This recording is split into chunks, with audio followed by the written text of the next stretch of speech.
You can hear my voice. But not if, okay, we won't worry about that anymore then. Okay, well, obviously we're not going to continue on in the book of John this evening.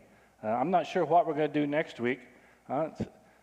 See if Tom has some mission stories to tell us next week or something. So we'll talk about that later. But for this week, I'm the one that gets to fill in, and so it's always a challenge to figure out when you have one night on a Wednesday night what you should talk about. And everything you think about doesn't seem quite right. Sometimes it seems like, yeah, this is a good subject, but all the right people aren't necessarily here on Wednesday night, you know. So we have a select group on a Wednesday night. So what do you want to talk about? Well, we'll talk about some things anyway. What do you think about when you see that word? What comes to mind? Whether you say rebel or rebel, which one? Good things or bad things? Do you think about the hero of the story or the villain? Could be both. What comes to mind when you see that flag? Redneck. Why were they called rebels? The idea of being a rebel is kind of special in our society, I think. It comes up a whole lot in mass media. How many of you have actually seen this movie? I haven't actually seen this movie. Do you know how far back that was? You know what year that came out? 55, 70 years ago. That's a long time ago, and I've not seen the movie, but James Dean, Rebel Without a Cause. And if you look at the titles of things that have the word rebel in them, you can find all kinds of songs that have the word rebel. Modern songs like Born to Run by Bruce Springsteen and I Fought the Law and Fight the Power. Now that's a rap song. You probably don't know that one, but all kinds of songs, and you can find all kinds of band names that glorify the idea of being a rebel. And I was looking at some of those. There's a website. I thought it was just put it up there just for fun. They had this on their website. It says, "Are you looking for a name that screams rebellion and a bold attitude? So if you're forming a group, a team, or a band, these 210 plus rebel names can be a perfect fit. Explore the world of rebellion from hilarious to historical and choose a name that truly rocks." Now that doesn't have anything to do with anything other than to prove that being a rebel is kind of a thing in our society, isn't it? Some other words you should put in your band name were words like outlaw, renegade, defiant, rogue, revolution, maverick, anarchy, some of those. But you don't have to have rock songs. There's a bluegrass recording label that's named Rebel Records. Has anybody ever heard of Rebel Records? That has people like Ralph Stanley and Ricky Skaggs in it, so that's not so crazy. But the idea of being a rebel is kind of an American thing. So is it an American ideal to be a rebel? What do you think? What's that? That is kind of the country was formed. When back with our break from England, right? Were the leaders of independence rebels? They didn't call themselves that. We call them patriots, right?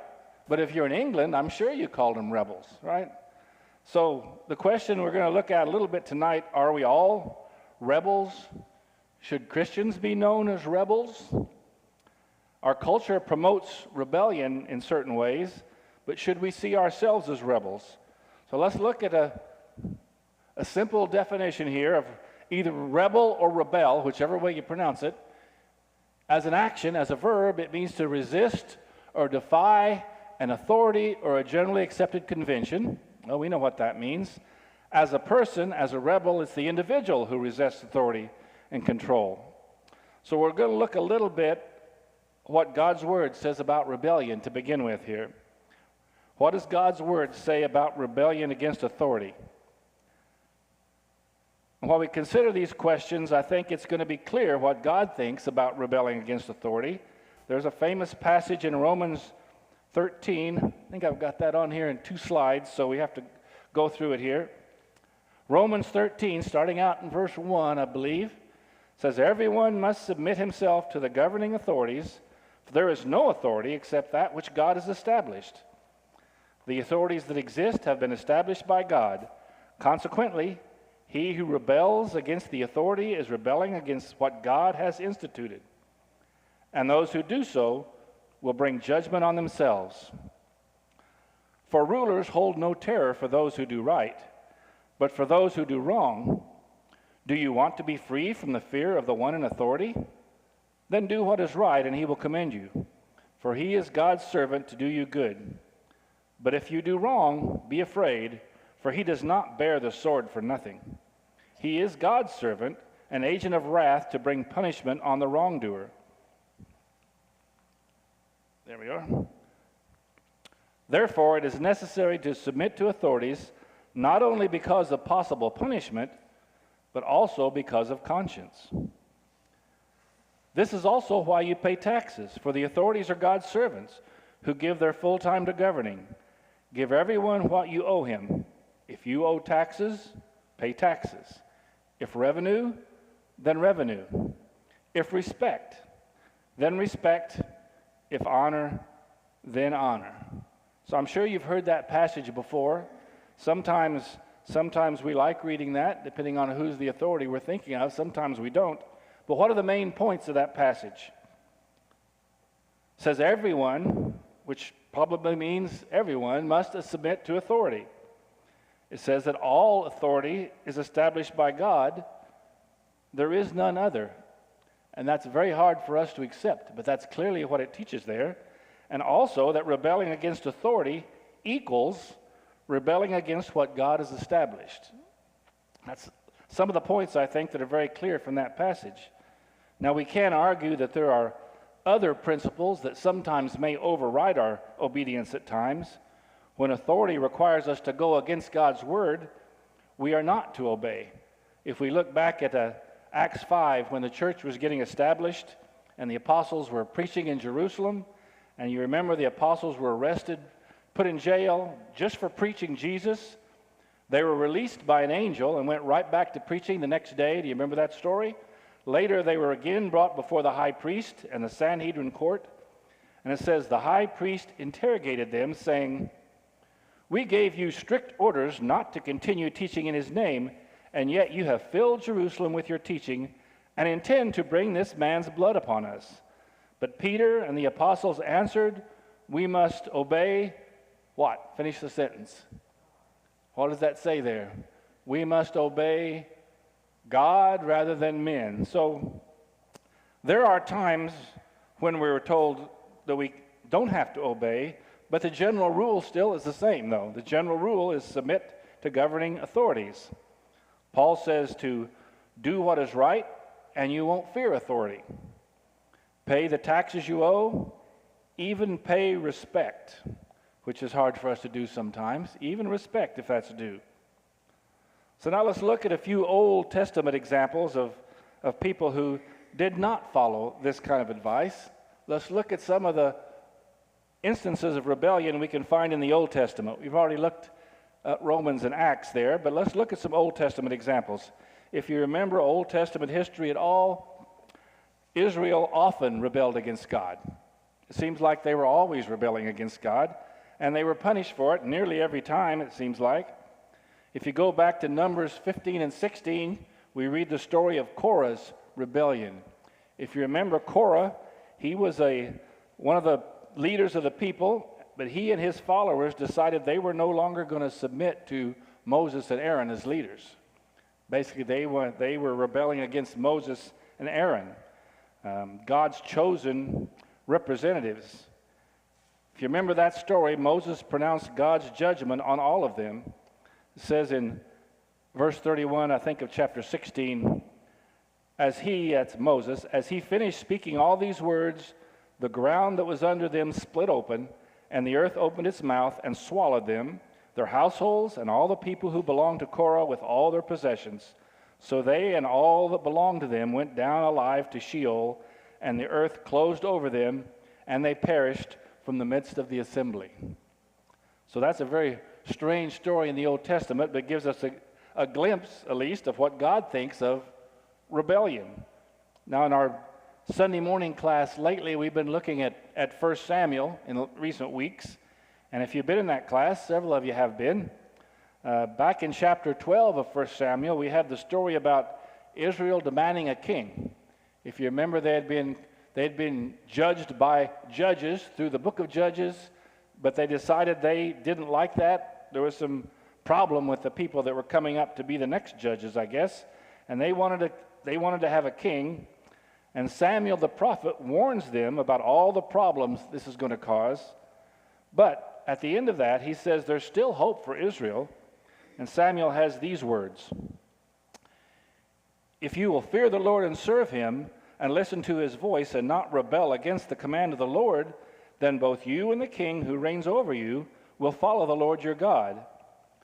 But if you do not listen to the voice of the Lord, but rebel against the command of the Lord, then the hand of the Lord will be against you, even as it was against your fathers." So here we see to rebel against God was to turn God's hand against you. And just 3 chapters later, we have another story about King Saul. This is just after King Saul had been anointed and brought in as a king. It's the story where Saul is confronted again by prophet Samuel, this time after he disobeyed God's command. You remember that story about King Saul being commanded to destroy the Amalekites completely. Every person, every animal, all of them were supposed to be destroyed, and King Saul did not do that. After Samuel confronts him about that, he has these words for the King Saul. Samuel says, "Does the Lord have as much delight in burnt offerings and sacrifices as in obeying the voice of the Lord? Behold, to obey is better than a sacrifice, and to pay attention is better than the fat of rams. For rebellion is as reprehensible as the sin of divination, and insubordination is as reprehensible as false religion and idolatry. Since you have rejected the word of the Lord, he has also rejected you from being king." And we probably remember the story. That was the beginning of the end for King Saul. That was when he was first told his lineage would not continue as kings in Israel. So this passage points out that obedience is what God desires, and obedience is better than asking for forgiveness later. It says to pay attention is better than making sacrifices. What does it mean by paying attention there? It means to listen and to do what's said. It's not just to hear the words, but to listen and to obey. Rebellion and insubordination, according to what it says in these verses, is about as bad as it gets in God's eyes. It's just as bad as false religion, it says. Just as bad as idolatry. So I think it's pretty easy to establish that God never has or never will tolerate rebellion. That's something pretty easy to prove through these scriptures and multitude of others.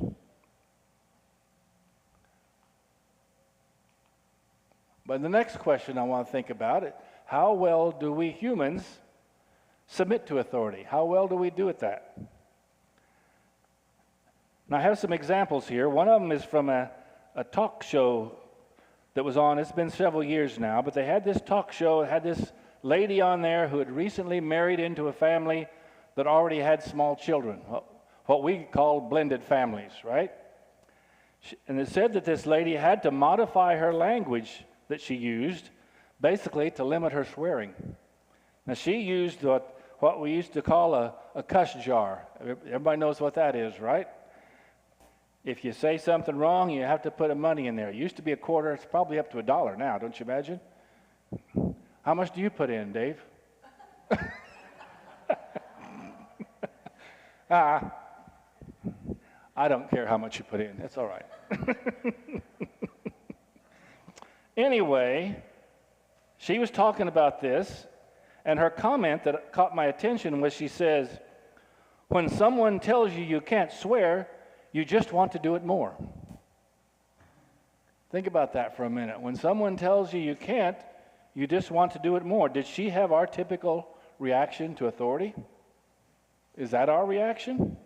Is this how we tend to react to laws and regulations? In other words, do you and I behave as rebels sometimes? Now here's a couple of personal examples. We live several miles east, so we go to Wichita quite often, and we usually go through Belle Plaine. Now, how many of you drive up to Wichita through Belle Plaine at least once in a while? Nobody? That's okay. You don't have to know that. But there is a house north of Belle Plaine. A few miles north of Belle Plaine, you'll notice kind of a cluster of houses together there. This house has a U-shaped driveway. They must have had trouble in the past with people U-turning in their driveway because they have a sign like this in their driveway at both sides of it. It's U-shaped toward the highway there. Now, I've been driving by that probably for decades, maybe. The signs have been there a long time. Driven by there hundreds of times. Now, I've had no need to turn around there, no reason to stop there for anything, and I have never stopped and turned in their driveway. But the first time I look at that, every time I drive by there, my first impulse is, I may want to turn around there. How dare they tell me I can't turn around there? Now, again, I haven't done that, but is that kind of our reaction sometimes when people try to tell us what we can and can't do?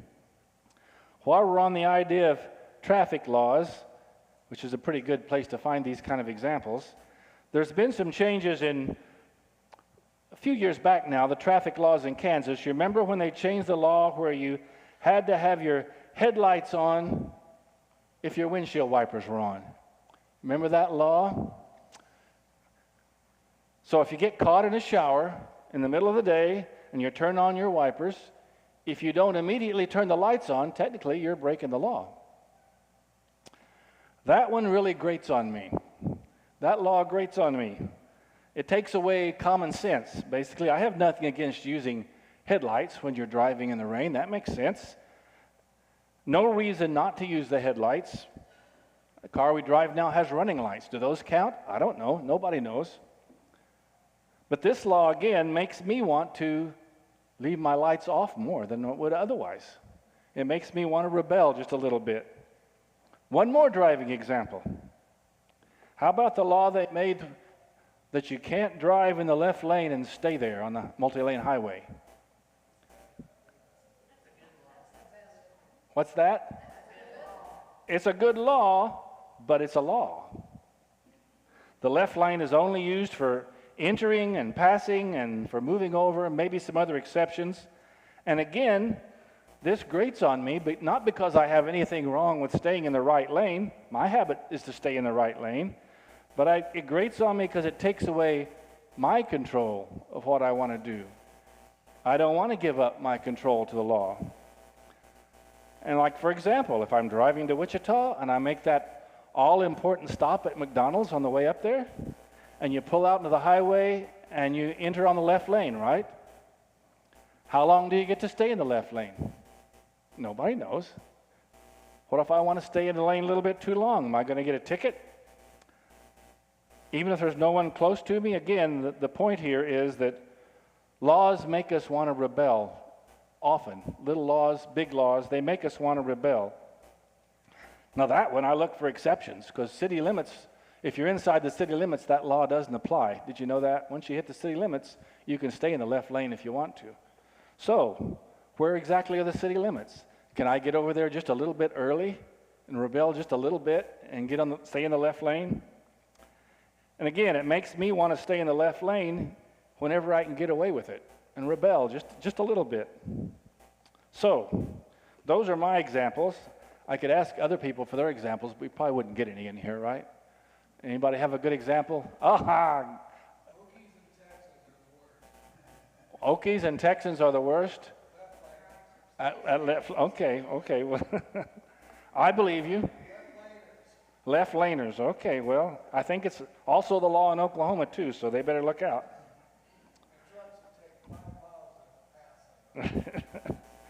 Well, there's all kinds of rules, and I imagine for most of us, if we drove very much, we break lots of rules we forget about we're even breaking. But That's kind of a different question. But going back to my talk show guest again, remember what she said?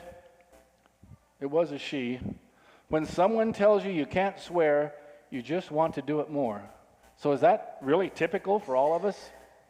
At least a little bit? Some more than others, I suppose. Now, I don't have her swearing problem, but I do the same reaction sometimes. And is this how we tend to react to God's authority as well? So the question, do you and I behave as rebels? I do, at least sometimes. Are you a rebel sometimes? So 2 main points so far this evening. God does not tolerate rebellion, but we all tend to rebel, to resist law and authority.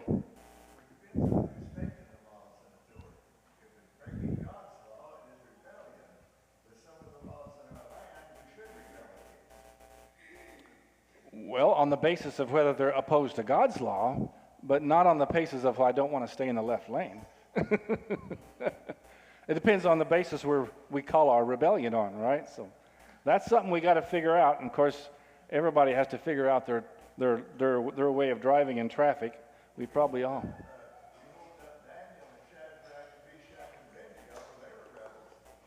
They were rebels, but again, according to what God wanted them to do, not because it was not their favorite thing to do, right? So I think we've established at least these 2 points in general. There might be exceptions, but if these points are both correct, then we kind of have a problem, don't we? We as humans have a problem.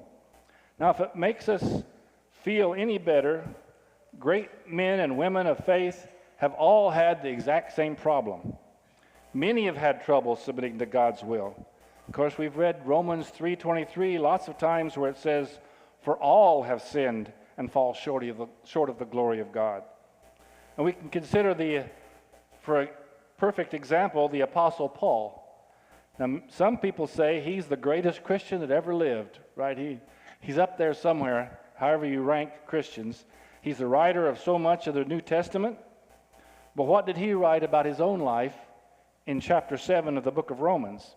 Now, he was writing about how valuable and useful the old law was, but how it's actually impossible to completely live by the old law. And these are some of the words he had. I think I got these on the screen. "For we know that the law is spiritual, but I am fleshly, sold into bondage to sin. For I do not understand what I am doing. For I am not practicing what I want to do, but I do the very thing I hate.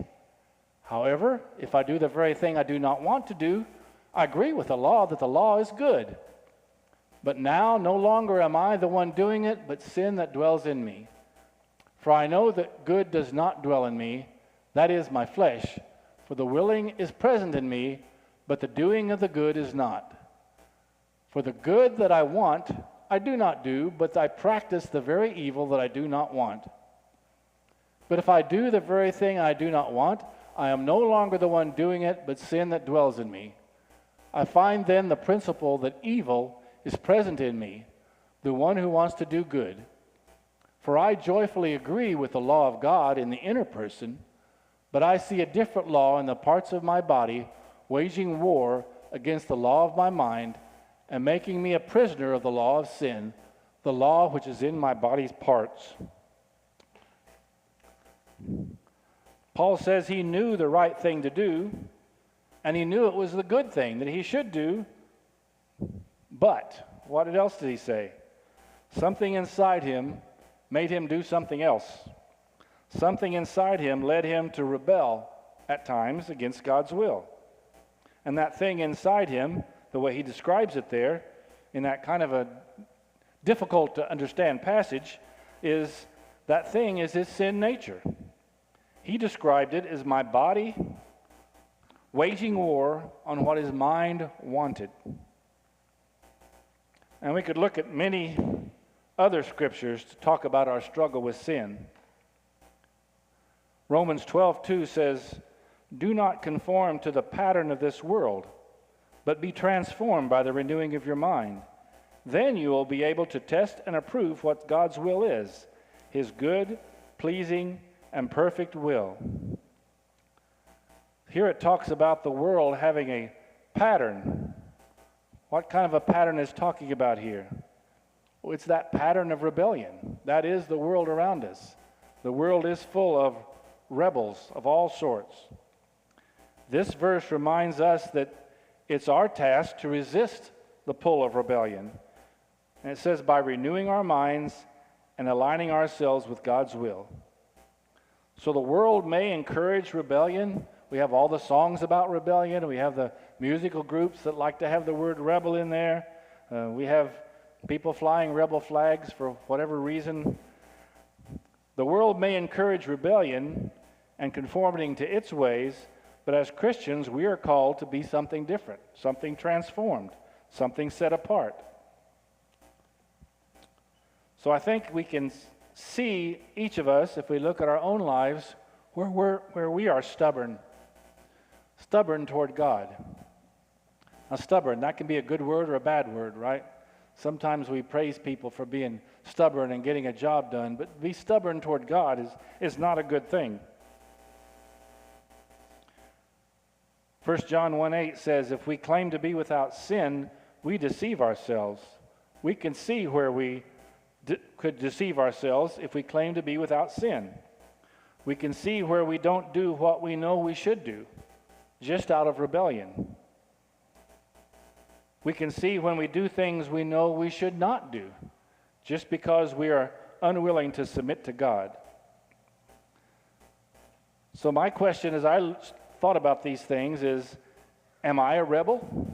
And that's the question for each of us today. Are we a rebel? At least in some degree, I think the answer for all of us is yes. Now, Paul wrote about our continuing struggle that we all have, whether it's going to be our will or God's will, whether it's going to submit to Him or whether we're going to do what we want in opposition to Him. And for a Christian, this is a daily struggle, an ongoing struggle. And if you look at just this passage, I think in a certain way it could be very discouraging. This passage that Paul writes could be very discouraging because you might think, well, if Paul can't solve this, how am I going to solve it? I mean, we have Paul up there on kind of a pedestal. If he can't figure this out, how am I going to solve this? So Paul acknowledged that this was a continuing struggle, but he also gave us the solution in that passage. There's also a solution back in Romans 7. That last part of that section we already read. Wretched man that I am, who will set me free from this body of death? Thanks be to God through Jesus Christ our Lord, so that on the one hand I myself with my mind am serving the law of God, but on the other with my flesh the law of sin. So Jesus Christ is really the only solution to our problem of rebellion. The forgiveness He provides, the sanctification His Holy Spirit brings into our lives, those are the only solution that Paul came up with, and I think that's the only solution that we'll come up with either.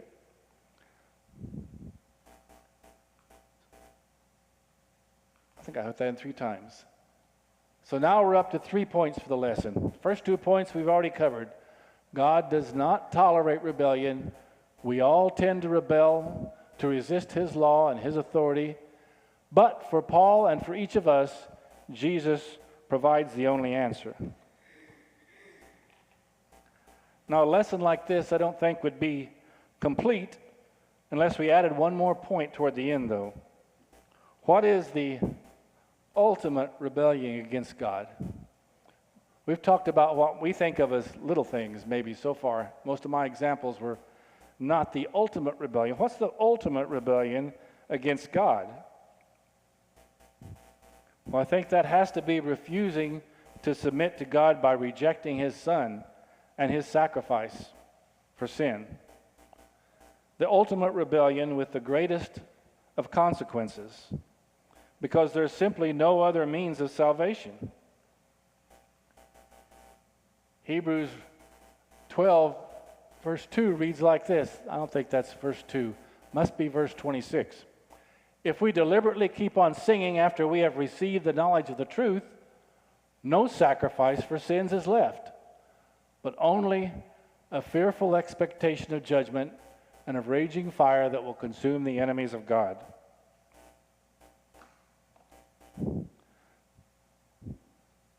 So do you know the truth, but have not obeyed it? Now again, I'm not talking to the right audience here. That's one thing about Wednesdays. You don't really reach the audience you might like to reach sometimes. But it's something to consider. Do we reject Christ's salvation just out of stubbornness? Are there people we know who are completely in rebellion against God and resist His authority on every level, even rejecting the salvation He offers? That's something that might keep us awake at night, thinking about those we know who have completely rejected, who are complete rebellion. And I thought we got about the right time. I thought we'd sing a couple songs that I thought would fit with the lesson real well. If you'll take a book and turn number 681.